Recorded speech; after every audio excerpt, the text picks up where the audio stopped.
welcome back to another episode of the Jesus Cartel. With me as always, Mr. Clay. Clay, how are you doing? Man, things are good. I'm excited about this episode of Jesus Cartel. I'm also trying to figure out what music you're going to put behind me this time. Hey, that was a nice touch. Yeah, I don't know for the life of me how that happened. I had uploaded it just like I normally do, and I think we were hacked, maybe. Oh, okay. Is a strong possibility. Nice shirt, by the way. Thank I you. see you sporting the old Jesus Cartel long sleeve. Yeah. Yeah, man.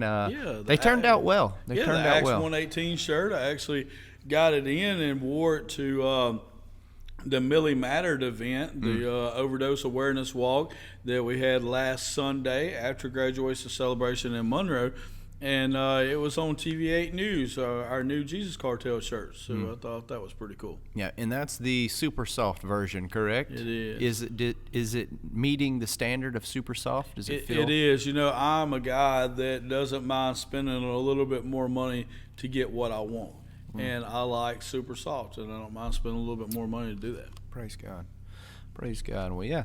So you had the Millie Matters event. We just had a graduation celebration we were talking about. We were excited about. Yes. I thought it turned out excellent. Yes. I've heard a lot of really great reviews from people, both graduates and people that are just part of River of Life Church or were there to visit for the week. How did you feel about it all? Oh, I was very excited about it. You know, I think the number was 128 graduates came back to see those other people graduate and the new graduates. And, man, that's just an awesome deal. It's awesome to see all these people come back from so many different places, but it's also the reason, pretty cool, the reason why they come back. They come back, number one, we invite them, but number two, to be part of these new graduates. It's really a brotherhood and a sisterhood at Fresh Start, and we've always prided ourselves on it being that way and being that family-type atmosphere, and it really is. Yeah, it was good. Man, so many people that I hadn't seen in such a long time. It's so good to see them doing well, and and the other thing that it does is it reconnects people to the body that have been disconnected for a while. We had some people show up for graduation celebration that haven't been doing so well, and it gave them the opportunity to reach out for help. And what a beautiful thing that is for them to feel like this is an opportunity or an open door to be able to express that you're not doing so well. I know that that's a difficult thing for a lot of people to do in the body of Christ, and so what a beautiful thing that the church service itself would be a setting that was possible. Amen. And there was a lot of people that are real close to us that just couldn't make it, I talked to a lady last night that was in service with us. It's one of our good friends, but she just, the way things worked, she just couldn't be there, And then several more. I know that Scott and Amber Garrett were preaching in another church, and some of our friends, had other roles and just couldn't make it. But a really good representation of Fresh Start and the body of Christ. And, man, the service was great from top to bottom. I mean, the praise and worship was our praise team. But it was our praise team at a whole nother level. Yep. And a lot of that's because the crowd was hot, so the praise team was hot, and it was just really cool praise and worship experience at the very beginning. And then we go into graduation, and like I said, the building's got a lot more people in it than what it's used to, and so graduation is good. People are there for that. And then the message went really well too. So very happy about that. Yeah, I thought the service went fantastic, and it's always neat to just get to be a part of that, and then get to reminisce on some of the experiences that you had with people that you hadn't seen in a while and stuff. And so it was a lot of fun. Food was really good too. What I understand, y'all spent about $10,000 to feed 500 or so people afterwards, and we did the math on it and realized that we could have actually done a crawfish boil for everybody, and it would have been cheaper than what was spent on that meal. And so if you'd like to attend the Fresh Start Graduation Crawfish Boil next year, there you go. Just reach out to Clay and let him know that you're so excited and that you'll be there, and we'll I We'll really set the like funds to. aside. I really like to put people in position to succeed. Yeah. But not everybody thinks that way. So we had, somebody put people in charge of something that they really weren't good enough to do and not capable of doing it. Everybody doesn't understand. Not everybody knows how to buy groceries. When I was young, my mom would take me and drop me off at the grocery store with a list and some money. Yeah. And then she would go to TGNY and buy the other stuff and everything, and then we'd meet back outside. No cell phones, no debit cards, no nothing like that. Just, a 12-year-old with a checkbook already signed by his parents with a paper list, going in Super One while she went in TGNY, and then I'd get through, she'd get through, and we'd meet in the car. You didn't even lock the car. And so I learned how to shop, how to buy groceries, how to do things like that at a young age. Now, one time she sent my sister, and one of the items was cream of mushroom soup, and my sister bought golden cream of mushroom soup. Oh, it's not the We same. didn't even know that they made golden cream of mushroom soup at the time. So not everybody is qualified to purchase groceries. Yeah. Just like Brian Welker isn't qualified to buy groceries. Now, with that being said, just so we're all on the same page, I really enjoyed the meal more than I would have enjoyed a crawfish bowl. I thought that it was great. It was wonderful. Didn't see anything wrong with it. I'm a barbecue guy. I like pork loin, beans, potato salad, sausage. I like it better than eating crawfish, really. That's my personal preference. I've ate it 3 times. I ate it Sunday, Monday, and Tuesday. I'm okay with that. But the amount of money that we spent on beans and potato salad and yeast rolls and sausage was unbelievable. So, anyhow, enough about all that. Delicious, though. Very it was good. delicious. Very good. I just want to say, the crawfish bowl suggestion wasn't a knock to the meal. The Right. meal was phenomenal. This is crawfish. No, It has not just the taste element, but there's something about a crawfish bowl that just brings people together. It's its own thing. And so, I believe that the Lord is prepared in 2025 to ordain the first annual graduation celebration crawfish bowl. If you'll just believe in faith with me, let's see if we can make that happen. Sounds good. Yeah. So, get to know you segment question. I was pondering about some different things that would be interesting, or some things that stick out in my head towards just pivotal moments in life is really what I was thinking about. And there was something unusual that sticks out in my mind, as opposed to, usually you have like great triumphs, those stick out, or massive failures, those also kind of stick out. But I had an unusual moment stick out in my head from my childhood. And I wanted to see if you had any sort of experience with that as well.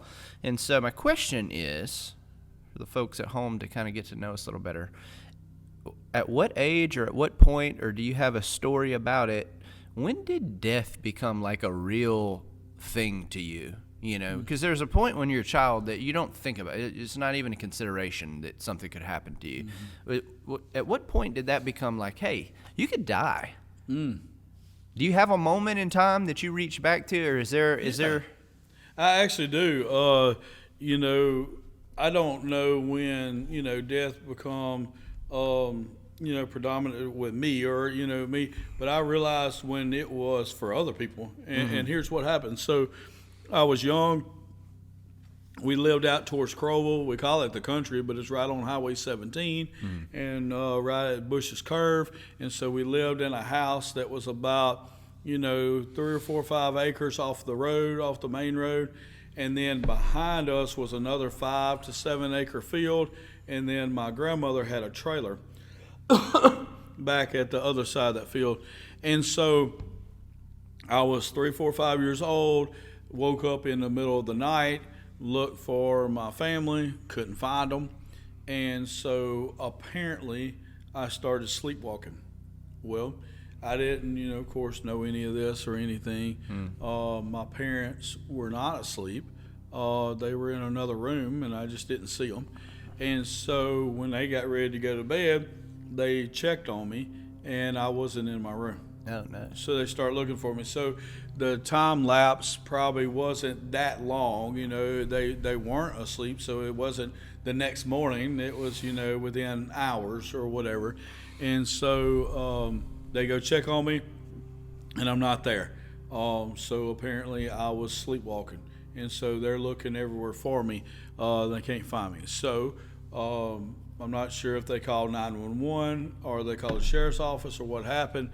But really soon, everybody was at our house. All the cops, sheriff's department, friends, family, and all kind of different people. And so there was a gravel road that went from Highway 17 to my house, but it also kept going straight, and it went to a pond, and then it led to my grandmother's house or trailer. And so they were afraid that I had fell off in the pond. Oh, no. And drowned. And so they were looking for me everywhere. And what had happened was I couldn't find my family, so I'd walked across that 5 to 7 acre field. I forget how big it was at the time, and it was muddy. And I walked across that field to my mama's house. And I went inside and took off my shoes because they were muddy and stuff. And I cleaned myself up. And I locked the door to the trailer, and I went to sleep. My grandmother and my mama and her husband run a mail route. Mm-hmm. So they had left, like at 3 or 4 o'clock in the morning to go do the mail route, and the trailer was unlocked. So I let myself in, cleaned myself up, locked the door behind me, and went to sleep. So when they checked the trailer, they thought that it was locked from my mama and them not being there. Yeah. But it was locked because I locked it. And so I locked the trailer and went to sleep, got in their bed and went to sleep. And so it was hours later till, they found me and everything. And so finally I don't know if my mama come in or they decided to break the door down or what happened, but they come and got me and found me in the trailer. And so I remember getting in a cop car that was right there. And back then we had septic tanks in the ground and stuff, and there was some tin over the septic tank, and the cop car didn't realize it and fell off in the septic tank with the cop car.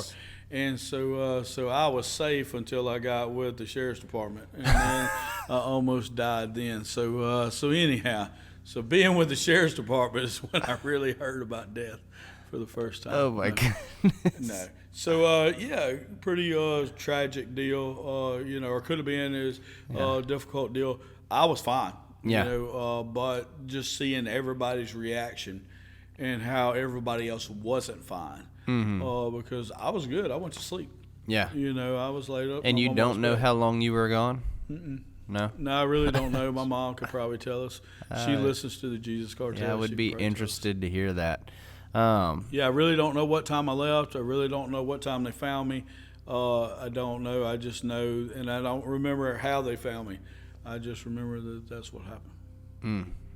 That is crazy. Yeah. That is wild for sure. I really don't remember exactly how old I was. I don't know if my sister was born or not. My sister's 3 years younger than I am, so she was probably born, but I'm not sure. Okay, so you're sub 6. Oh, yeah, I think so. Yeah, goodness.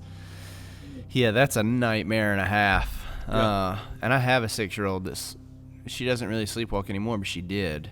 And just 2 nights ago, my 4-year-old was laughing hysterically in her sleep. And so I went into the room, and I mean, she's laughing so hard, it's like you're holding her down and tickling her. And no one's touching her. And me and my oldest are in the room just looking at her, and, Aria doesn't know what's going on. She's like, "Is she okay? What's happening?" I was like, "She's asleep. She has no idea what's happening right now." And then she opens her eyes. She's still asleep, though, and she opens her eyes. And I said, "Hey, do you know who I am?" And she goes, and then she started talking to me, but she had no clue. I mean, absolutely no understanding of anything that was happening. She was out.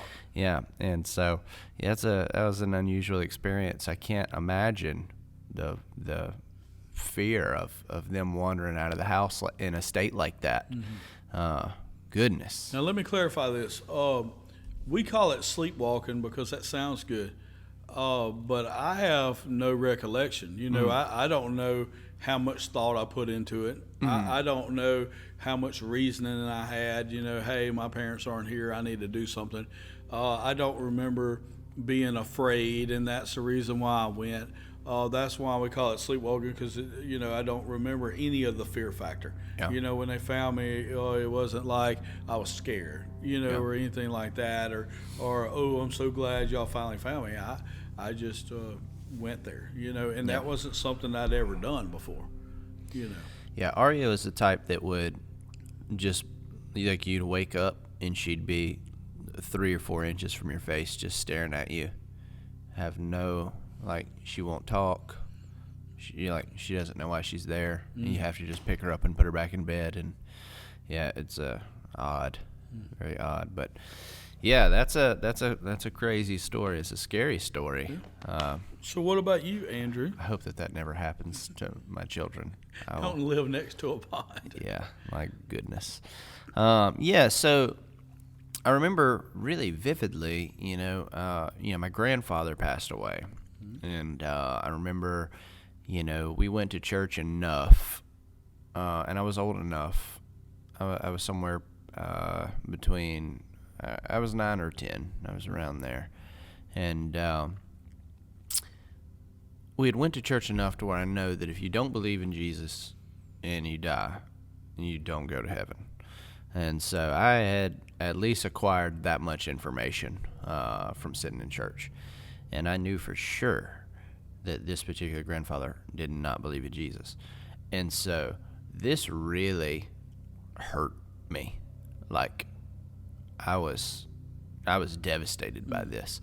And this was my first ever experience with anybody dying, especially my first experience with anybody dying that wasn't a Christ follower or was intentionally not a Christ follower. And so, being a child, man, this was a lot for me to process and handle. And so I was in mourning over this for some time. And I had a little TV in my room. And this was when VHS tapes were a thing, and we had just acquired Remember the Titans. It was a movie, really good movie if you haven't seen it. But at the end of the movie, there's a funeral. Bertier passes away, and all the guys from the football team are at the funeral, and they're singing, na na na na, and it's just the saddest, Yeah. And so I'm already in mourning over my grandfather, and then you got this movie with this horrible ending, and man, this is just way too much for a young me to deal with, and so I probably spent the better part of 6 months in a state of mourning over all of that. And so it's not hard for me to remember how that kind of came into being with me. And like, that was when I realized like I could die. Like the Bertier thing, first it was just mourning over someone being lost and dying. The second was I can die. And I was scared to death that I was going to go to sleep and just not wake up. And I couldn't sleep because of how afraid I was. Like, at least if I'm awake, I know I'm alive. And so I would fight sleep with everything that I had to try to stay alive. That was my survival instinct as a child. And it was a really rough coming of age moment for me. Yeah, I could see that could be really difficult. Yeah. And so, on a lighter note, last week we had some pretty fun soapbox moments. I enjoyed them. We've got a whole lot of responses on my end, people relating to the problematic viewpoints of participation trophies and the results therein, and kind of everything we have to deal with because of those. And it's been fun. I've had some really fun conversations since then. Has anybody reached out to you about yours? Oh, yeah, man. We had some right off the bat. Friday, people started hitting me with it, they enjoy the in-depth talk about, God's will not always being done and why, and kind of that maturation process of how that it's all come to now. Well, God must still allow it, and then, of course, everybody enjoy the participation trophies and, the way we view those things. But I think we were able to show people deeper reasons why. Now my oldest daughter, Annalise, she says none of that could have happened. Yeah. As far as that story, but She doesn't believe she would get angry and throw her helmet. Yeah. That's right. She just said it's not fair that we remember things that she doesn't remember. Yeah. Because she's a real competitive person, even though she's not an athlete. And so she just thinks that it's not fair that we remember something at 4 years old that she doesn't remember at 4 years old. Yeah, that's on you. Have a better memory. That's right. Maybe you should have included more trauma in her life, so it just really stick out. It's not too late to introduce trauma, and so consider that. Talk with Miss Becky and see if there's some way you can scar your children. Yeah, we're pretty boring when it comes to all that. That's not a bad thing. Yeah. So, I enjoyed the soapbox moments for sure. It gave some people some insight, more specific insight, is kind of how I handle my children as well, and you shared a little bit about that too. Right. And so, and I was thinking, if there's ever a time where you have to be gone for a while, and for whatever reason it's too difficult to film, like maybe you're going on a mission trip, you're going to miss a couple of weeks into the weeks or something like that, it's very likely I just do the episode with Aria, because I think that it might be really beneficial for people to hear from her about how she feels about some of the ways that we handle things, and just let her share. I'm not going to censor it. I'm not going to cut it. Just let her share what she shares, and good, bad, and ugly. It'll be either a moment to appreciate or a moment to grow, and I'm fine with either. That's how we function. We continually get better, and so if there are some things that she says that I'm like, ooh, man, that's things for me to grow and develop in, and so that wouldn't be a bad thing. But I also think it would be cool for people to see, because I know for sure that most of her experience and understanding of why we do things, even though they're different than other households, she really has an understanding and an appreciation for them.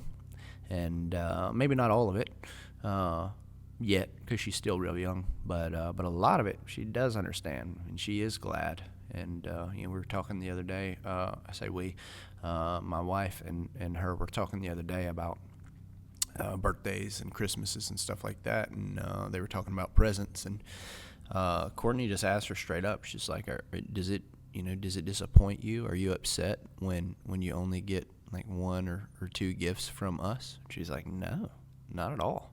And so it's like really cool to see like the appreciation she has for the things that she gets, even though she may not receive in number as much as a lot of the other kids get, and that she sees that it hasn't affected her appreciation any. And so I think that might be something that I do one day if ever you're not available. That'll probably be how I address it. That'd be a good idea. Yesterday I was preaching chapel with the guys getting ready to go to the second phase, and I was doing chapel with them, and we hit a moment where we were talking about mission trips and different things like that. And so I showed them a video of Annalise preaching in India when she was 16 years old. And that wasn't the first time she'd preached in a foreign country, but I showed them that video, and it just meant so much to them to see her with a shawl over her head, taking her shoes off, and the boldness that she preached with. So you can tell them one thing, you can tell them, hey, Aria says this or Aria says that, but when they see these young people articulate and they see the presence that they have, it just means a lot. So when I got through with that video, it was just a minute and a half long. Several of the comments were like, man, she's so bold.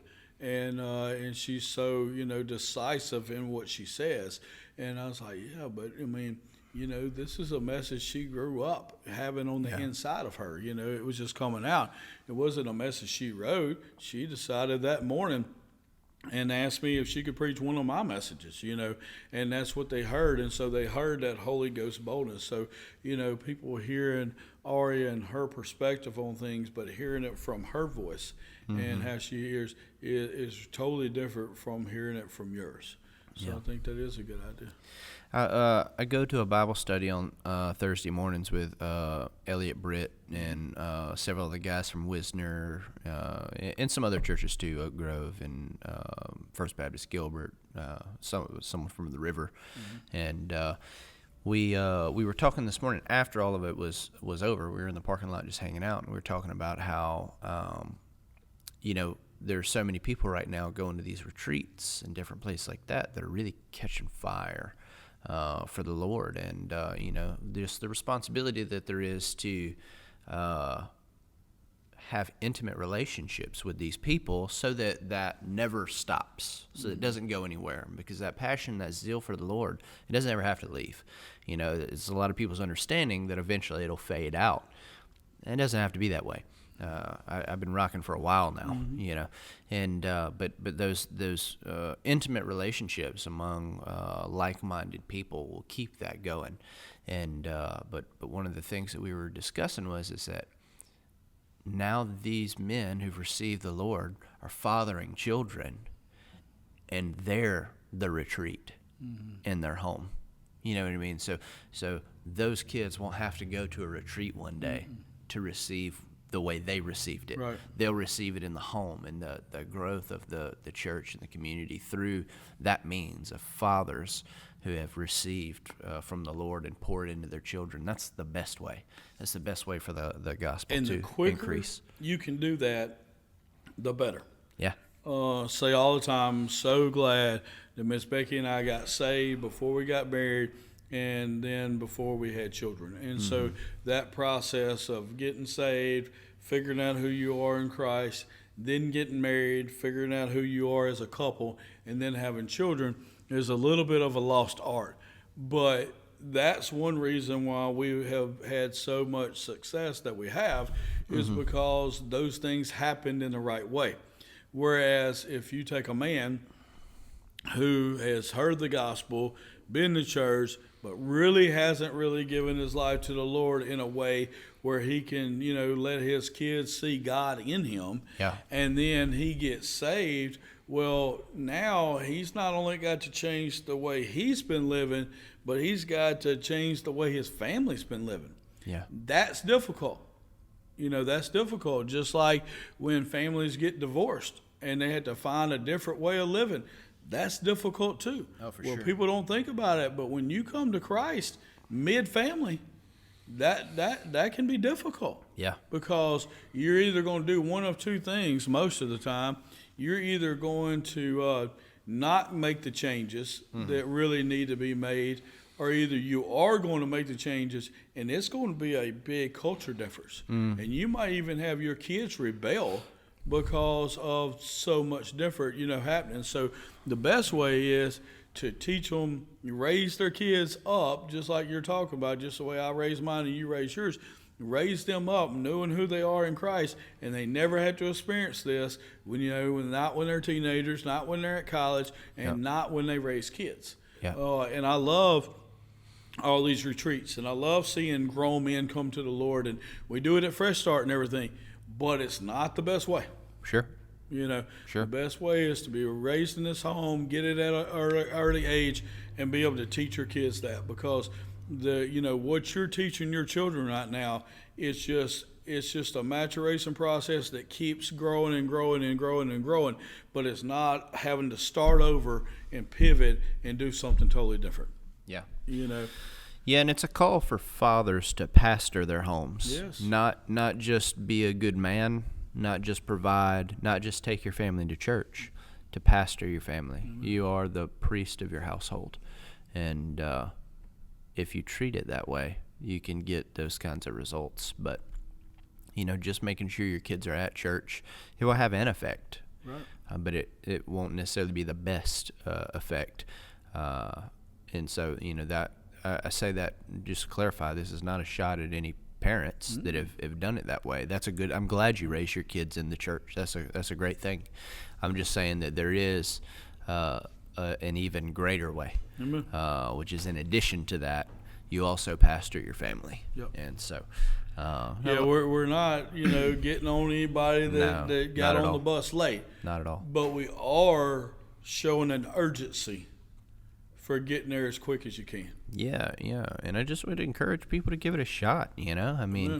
you definitely can't lose anything, and a lot of people don't recognize that that's a calling on your life as a father is to Yes. pastor your family. It's not your pastor's calling to pastor your family, and that be all the pastoring that they receive. And so, because it's one man with a limited amount of time. Mm-hmm. And so, while we do want there to be some of that, you're there all the time. That's right. And so, like the little bit of time your pastor does have with you, while meaningful, is not going to override the time that you have at home. Mm-mm. Just like when we send our kids to school and we let someone else raise them, you can't override that with the couple hours that you have at home. Right. You have to instill values in them before they get there. And if they don't go to school with values already in place, then the other kids will teach your kids what their values should be, and you're not going to be able to override it. And so it's always good to be able to have those things developed in the household. It's the best way. Yeah, we have people come to the Lord, and all of a sudden they want to share their testimony or preach to somebody, and all that's good. But really, you're called to minister at your house first. Yeah. You got to learn how to minister grace, mercy, love, all the ways of Christ. You had to, patience, kindness. Oh, you have to learn how to minister all those things at home first. Mm-hmm. You can't have your home be in disorder because you're not being the pastor of your home and then go out and preach to people. Yeah. It's just, in the long run, that's not going to work.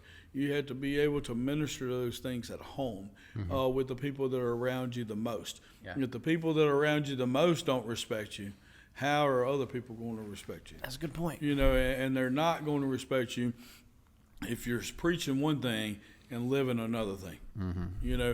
We have so many good men, by the world standards, walking around Franklin and Richland Parish and stuff. But what we're finding is through a lot of these retreats and man church and different things like that are putting an emphasis on men, we're finding that a lot of these good men aren't living good lives at home. Mm. They're not, they might be taking their kids to church, but they're not pastoring their family. Mm-hmm. They're not loving their family the way Christ loves the church. They're not teaching them those values. Hey, they're good men, but maybe they're spending a little too much time teaching them, how to hit a curveball. Maybe they're spending a little too much time, teaching them to be the smartest person in the world or hunting and fishing or whatever. And all those things are great, but out of balance, they're not great. So what we're finding is a lot of these people that, we see as good men in the community are going to these retreats, or going to this man church, different things like that, and they're realizing that they're not putting the first things first. Yeah. And so now they're having to correct that. And when they correct it, they're getting on fire, and they're doing great things. We just want to make sure that they're getting on fire at home, too, and doing great things in their home. Yeah. So that, like you said, so that their family doesn't have to experience a retreat or an advance or a revival or whatever, but they're already walking with the Lord each and every day. Yeah, that's good. Yeah. That's good. And so, so that was just kind of a fun. So we agree with all those things. It takes all of it. Yeah, fun. But there is a better way. Fun continuation of some things that we've been talking about a lot. I was going to ask you if you went to that Bible study this morning. I saw where Elliot had posted a picture later, and I've been meaning to ask you all morning. I've just been busy. So, so did y'all have a good crowd today? Yeah, there's probably 10 or 12 of us there. Okay. We meet at 5:30 in the mornings at shelter, and on Thursdays, and they're going through Galatians right now, and it's been really good, man. It's I don't know how to describe it. It's really refreshing. That's probably the best way. It's just, a bunch of men in there being honest, talking about the challenging things, making some bold statements of faith, but also acknowledging the difficulty of some of those things and kind of talking through the practical application of it. It's not altogether too different from what we do on this podcast. It's just a lot more people. And it's been really good. It's been really good, and I really think that it's only the beginning. I think that they've had I think as many as 50 at some points in that group, and I think that it is a great entryway into being a part of an intimate group. And I think that what you'll see eventually is some other groups spur off the back of that one in a really powerful way, where it helps to teach people how to lead small groups, because they do a really great job. I've been very impressed with that group of men and the way that they're handling all that. And so, viewer question of the week is, I don't want to say a spin-off, because it's all kind of related, everything we talk about. But, a lot of times we reference renewing the mind and the importance of renewing the mind, and which is can't be understated. You have to have a renewed mind. And so I was curious, is there anything in particular? I was talking to somebody at the center about this the other day, and it made me think. I wonder about Clay, and I was curious: is there any particular thing that you find yourself at this point in your life regularly renewing your mind about? An area you're seeking continued transformation, maybe, or something like that. Yeah, so, it's renewing the mind is a process, being transformed into the image of God, and renewing our mind to God's word and what his word says, and not what we think, but renewing our mind to his word. I preached to the guys yesterday and just reminding them that we are a three-part being, body, soul, and spirit. We get a new spirit at salvation, and then we use what's on the inside of us to line our body up and line our thinking up. And so our spirit, 1/3 of us, is perfect and holy, and we use, I like to say that the trick to walking this thing out is to get what's on the inside of us out into our everyday actions. So letting our spirit that is Christ control our body and control our mind, control our thoughts and our actions and what we do. And so, and we were renewing our mind to think more like Christ and to think more ways of God. I remember one way, and I shared it with you earlier today, but when I was younger in the Lord and stuff, if I thought, hey, I'm fixing to drive so-and-so place, and then in my mind I thought real quick, man, I better look that up in a map or remind myself how to do it or whatever. And if I said in my mind, oh, no, I've been there before, I know how to do it, I would get lost every single time. And it would frustrate me because I got lost, and because I was like, man, I can drive from here to there without having to put in this work. Yeah. But I couldn't. And I would get so frustrated that I'd just want to run my car off in the ditch so that the cops found me or something. I mean, it would just get frustrating. That seems logical. I guess, So that seems logical. Yeah. But that's how frustrated I'd get. It'd cross my mind. I would never do it, but it'd cross my mind to do that. And I guess it's because God was showing me how bad pride is. That just the thought of I can do this, even though it was driving from point A to point B, that God had to show me how bad not only pride was, but how bad my pride was. I don't think he would have showed it to me if it didn't have to do with me. I think it was my pride, number one, that I didn't even realize it was that bad. But through what I couldn't do without listening to him 100%, it did show me that apparently it was that bad. So that's something that there was, a major process for a long time of making sure that my pride didn't get in the way, but you ask, now I just want to make sure that with everything that we got on and being so involved in ministry and helping people and all of that, that I don't neglect renewing my own mind, because here I am teaching other people to renew their mind. I want to make sure I'm not neglecting renewing my mind to what God says instead of just what I see or what I'm currently doing or what I have been doing. Yeah. change is difficult sometimes. And if we're focused on such a routine of what we've been doing and how we've been doing it, and this is what we're doing, but God is showing us something else, showing us to step out in some areas, showing us to change in some areas, showing us to be transformed in some areas, to take the next step. I want to make sure that I'm so in tune with God's plan that I don't miss the boat on that. Yep. I don't want to stay too long in one spot doing the same old thing if the results aren't there the way they were before. Yeah. Now, if the results are there and it's getting better, and because of longevity, we're breaking through some walls and getting better and stuff, then I'm okay staying still. You know, I've went to the same church, been under the same pastor, had the same job, you know, all these kind of different things. You know, I've been under the same pastor for 27 years. I've been with the same woman for 28 years. I've been, you know, at the same church since we started, you know, 24 years ago.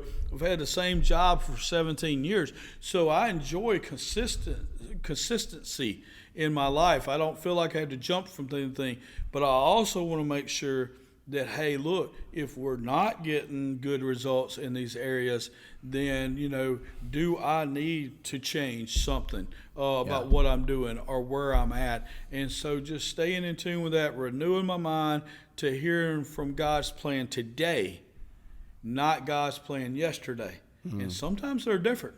Yeah. You know, some people don't understand that, but sometimes they're different. You know, what I'm supposed to do today might not be the same thing that I did yesterday or last year. And so being able to listen to that and renew my mind to hearing God's word today and what we need to do today, that's kind of one of my focuses there.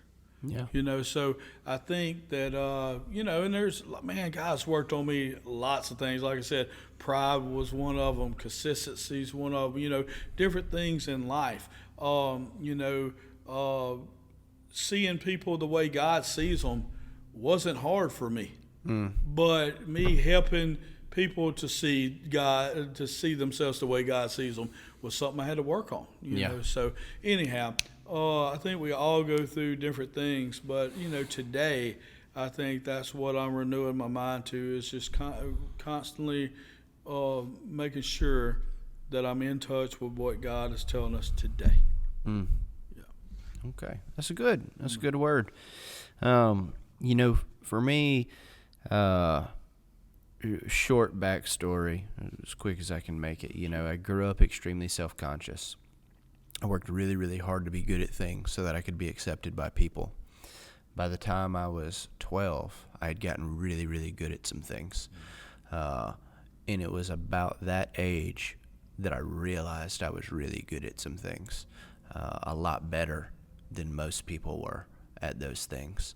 And so that's where pride first started to creep its way into my life. And so 12 years old, I started having an immense amount of, and I had always had success before then because how hard I was working, but I guess I was too much of a child to recognize it. It was just like, you know, you win every ball game, and it's just like that's what's supposed to happen. You know, I didn't recognize that wasn't normal, and then I got to an age where I did, and so I started to think very highly of myself, and this only grew as I aged. And so, you know, I'm continuing to work at things and continuing to get better at things and continuing to have success at higher and higher and higher levels. And so my pride grew as my success grew. And so that has been the greatest enemy to my walk with Christ. It was my own pride, which probably isn't foreign to a lot of people. I would argue that I had a particularly bad case, though. Not that anyone's pride is good, but mine was particularly dangerous because it was easy to prove correct. You know, a lot of people are prideful about things. There's really no way to validate that they have any worth in those areas. Mine had a history. Mine had statistics. And so I didn't just think I was better than other people. I was better than other people, and I could prove it. And that's a really dangerous spot for a child to be. And as a child grows up, and comes of age with that mindset, he becomes a very immature and dangerous man to be around. And so that was kind of the torch that burned my life to pieces. And so as I get it all turned around, or the Lord, he seeks me out in my low place, because I did burn my life to the ground. The Lord seeks me out in my low place, and he puts the robe back on me. He puts a ring on the finger and the sandals on the feet, tells me I'm a son, and starts to reestablish me as a member of the family, someone who's loved and wanted. Because at that moment I knew I was nothing. And that was a good moment for me. It was one of the most refreshing moments of my life. I have been around people who have been great teachers of the gospel, who have been excellent communicators, who have been fantastic leaders. And these are the people I put myself around. I'm the type of person that when I do something, I engulf myself in it. I go 110 at all times. Like, I'm going to master whatever I'm doing. And so when I became a preacher, it wasn't just about a relationship with Jesus to me. It was about developing the skill set of communication and the skill set of relationship development. The problem is it became about me again. And so here I am, lost everything. Jesus reaches into my life, reestablishes me. And no sooner than I land on my feet do I already turn back to building my own way, making my own path, and carving it out myself with skill. And I guess that kind of was my comfort zone, is to rely on myself, so I start crafting messages and learning, like, this is how you speak if you want people to respond. This is how you hang out if you want people to enjoy you being around. And so I start doing all this. The ministries that I'm involved in having a lot of success, but it was because of me. That's what I thought in my mind, right? It wasn't the reality, but that's what I had convinced myself. Is, man, Andrew, you're a dog, man. You are phenomenal. And so here comes back pride, and it was so much harder to recognize as pride because it was for God. And so if it was for God, it's got to be good, right? Some kingdom things happened, but if I thought they were because of me, then I've missed it. I totally missed it. I missed the boat completely. But this is exactly what was happening. And so, pride swelled up in me. I became arrogant. And, the next thing I was involved in, I had a lot of success for probably the first couple of years. The next thing I was involved in failed. I failed miserably. I failed hard. And I needed it. I really needed to take one on the chin in this situation. I needed to take a loss so that I could refocus, because I was doing all of the right stuff. I was preaching the right way. I was building relationships the right way, and it still bombed. And so I couldn't figure out how. It's because it was about me. Right. I wasn't preaching about him. I was preaching about me. And so I tell you all that so that you understand what I'm going to say next. The thing that I tell myself all the time, I renew my mind about constantly, because I do still have those skill sets. They're not gone. I didn't forget how they work. And if I'm going to speak to people, I'm going to speak in a way that is easiest to digest. If I'm going to build relationships with people, I'm going to build relationships in the way that's most effective. I'm not going to do it in a silly way or a way that doesn't work. But I remind myself every day that I'm not special. I'm not special. I'm not the reason the needle is moving. And I tell myself that all the time. And I say that to some people, and it's like, I think people think that I'm like condemning myself. And people are like, no, man, you're special. You are special. In the eyes of the Lord, like, we're all special. I'm like, just trust me. Let me lean in here. I need this to be completely about him. I don't need I don't need any of the other stuff.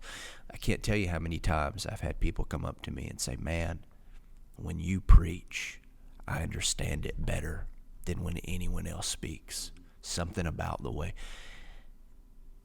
But they say that to people, like, I'm not the only pastor in the world that hears that. There, we all reach different people in different ways. And so if I take that to heart and I'm like, I am the greatest preacher of the...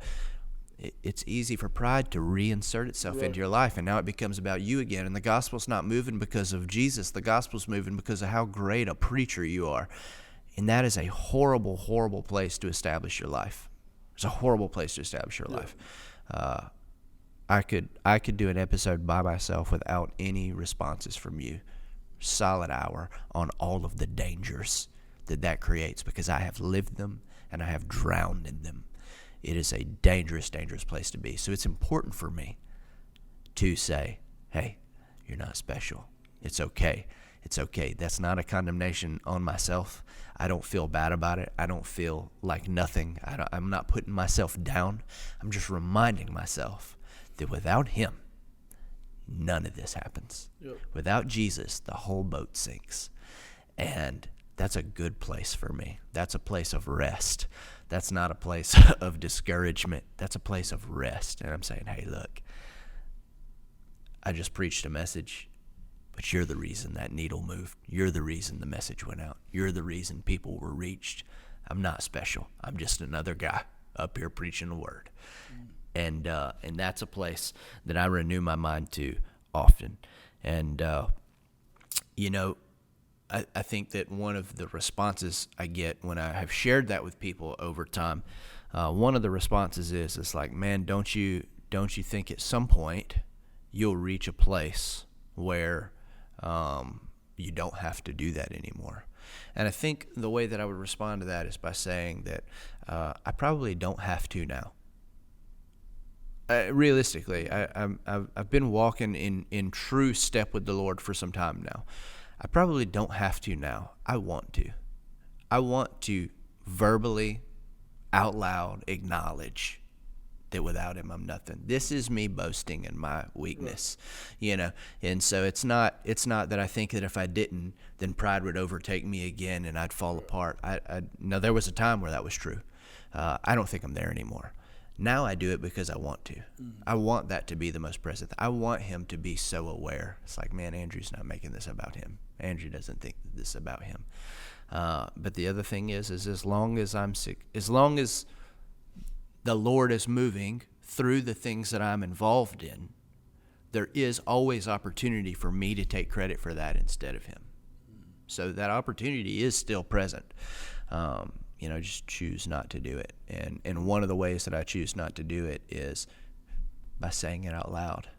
There was a comedian one time, he was talking about, he says, I don't cheat on my wife. And he said, and if there's a girl around me that I feel like may even be getting some weird ideas, he said, I'll just yell out loud, I don't cheat on my wife. And he said, and she may have had no intentions whatsoever, but now there's definitely and so that's kind of it for me. It's like, I'm not going to take credit for what God's doing. Right. And a lot of the way that I keep from doing that is by out loud verbalizing to people, hey, look, man, I'm not special. I'm just another guy with the Spirit of God on the inside of me, and he's moving, he's doing things. I'm just happy to be a part of it. Just happy to be along for the ride. This is a sit down and hold on. Jesus is taking everything the way that it's going, and I'm excited to be here. Yeah.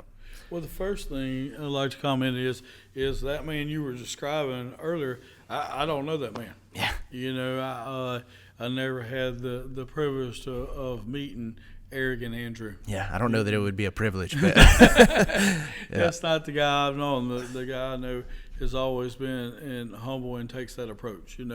I remember Brother Ed, who helped found this church and Fresh Start and all that. He would say, one monkey don't run no show, and he was talking about himself. He wasn't talking about other people. He said, man, if I wasn't here to do chapel, somebody else would. God has the next person. He's going to set the next one up, and I think that's important for all of us to understand that.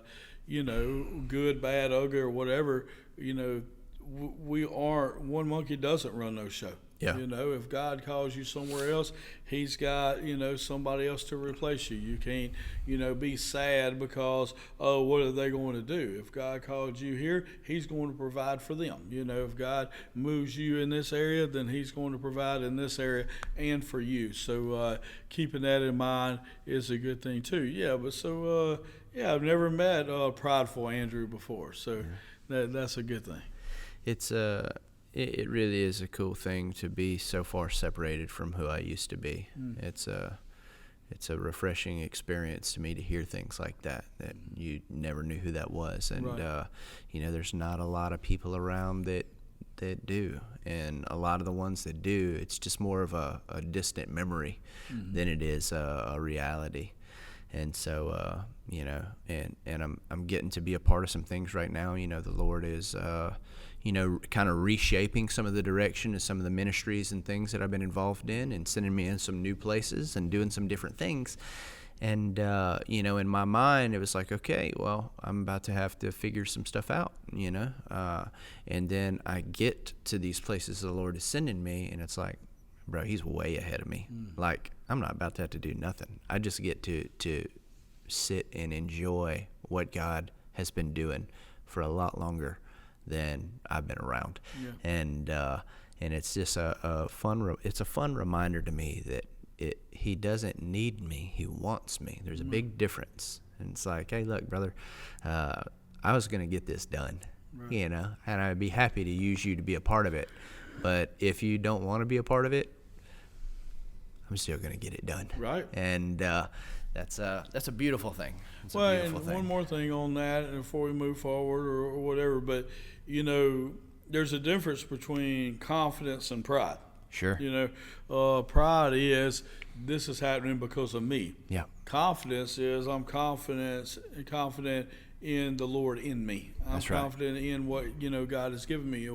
We've said on here all the time, we're unapologetic for what God is doing. You know, God is doing amazing things through us, through our ministry, through people around us. Hey, through our families, we're unapologetic for that. But that's confidence in the Lord. That's not pride. You know, I had a first phaser last week in chapel.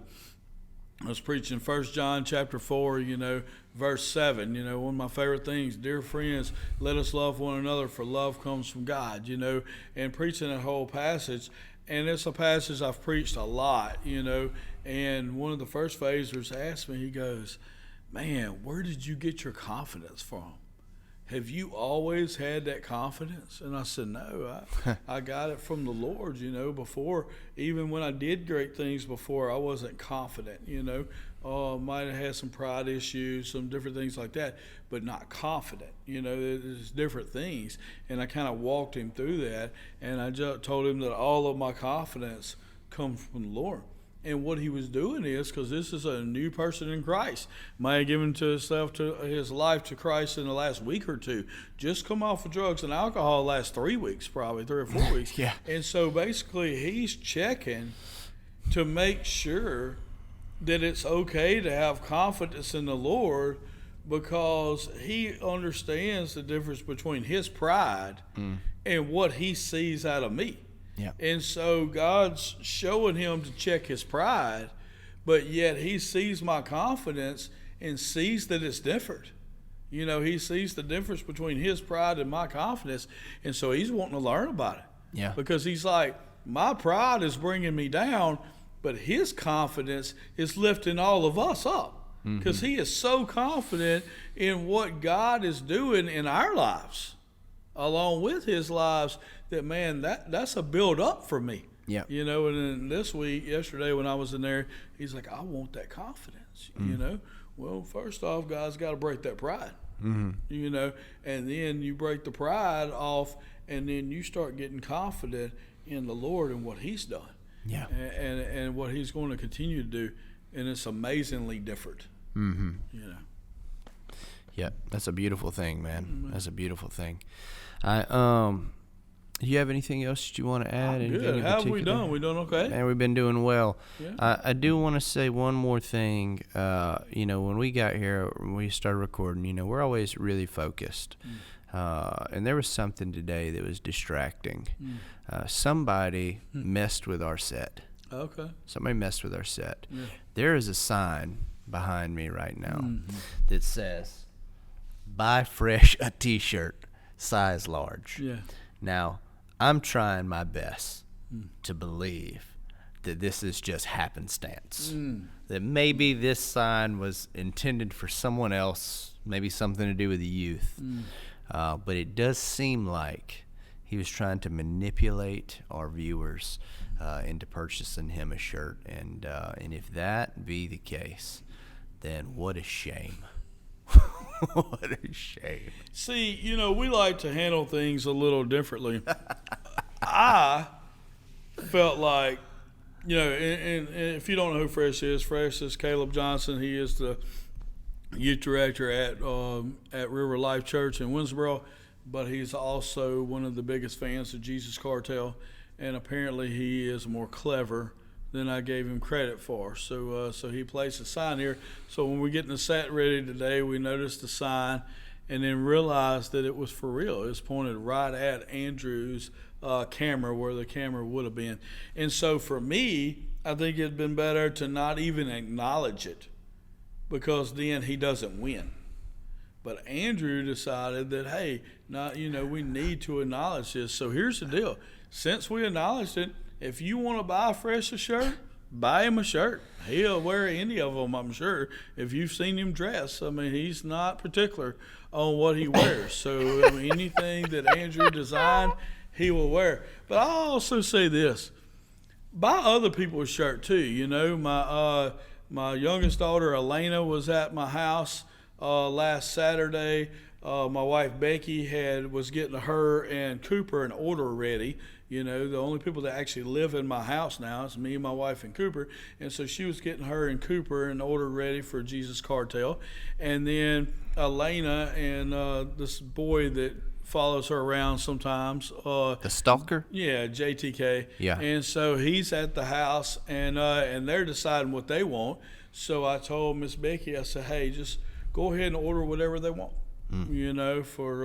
For her, for Miss Becky, Cooper, Elena, and the stalker.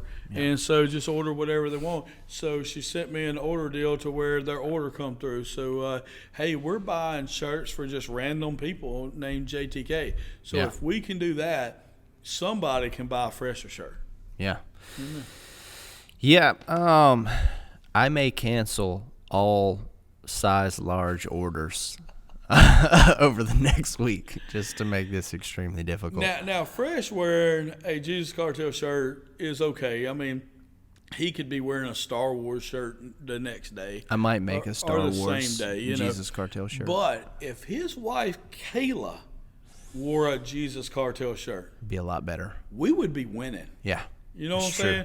Especially an Acts 1:18 shirt like I'm wearing today. It's a killer shirt. If Kayla Johnson wore a Jesus Cartel Acts 1:18 shirt, I would felt like we won.